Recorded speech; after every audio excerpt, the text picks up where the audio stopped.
what if sales and client service weren't jobs to perform, but crafts to master? I think there's this notion of what if sales is just part of who we are and not something that we do? We have treated sales like this quota attaining thing, but we are all in sales all the time. And so you may as well lean into that and treat that like your craft.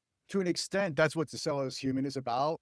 The way that I talk about sales as a craft is there's a science to selling, which is close rates, the math of it. It's the number of conversations you have versus conversion to the next funnel. The next funnel is deal qualification, which is a very structured approach to saying we are this percent through. So there is the science of selling, but then there's the art of it, which is the critical thinking, the creative thinking, the flexibility, the situational communication.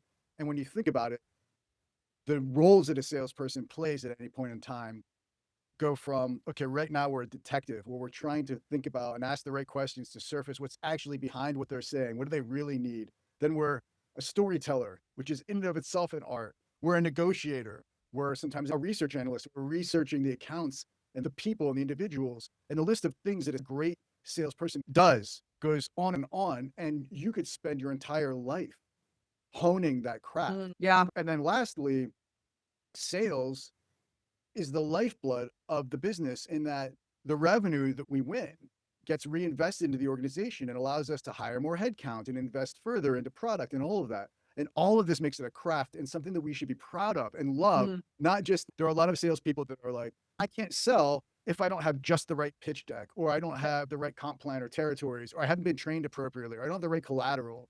And it becomes this thing where you need to have all the things in this assembly line just right. And so sales is a craft, not like a line person job. Yeah. Most people approach it like now. I ask this question a lot of local universities and of sales teams, like who wanted to be a salesperson when they grew up. Nobody has ever raised their hand because we have this relationship with what sales is and what sales isn't. And I think because we have put selling in this box, we a lot of times don't think of it as a craft, to your point, that I get to explore all of these different skills, abilities, and mindsets that I get to have in a daily basis.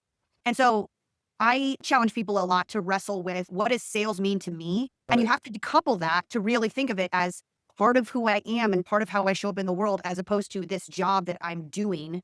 I get really excited about sales because I'm like, what a wondrous thing to do to help prospects be more successful or to buy something. And buying is like, there's a lot of risk involved, right? In the B2B sale, it's your reputation.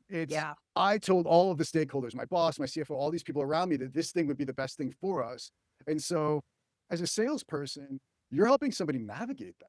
Like, salespeople get this great job of helping people figure out what do they actually need? How can they navigate high stakes decisions that could impact their career? Yeah.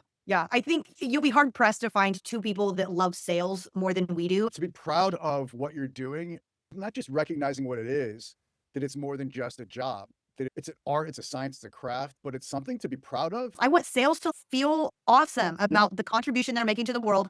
We are giving purpose in a place where you and I talked about sellers are desperate for purpose. They're desperate for inspiration. And I think that we can continue to be this strong because it's a big one.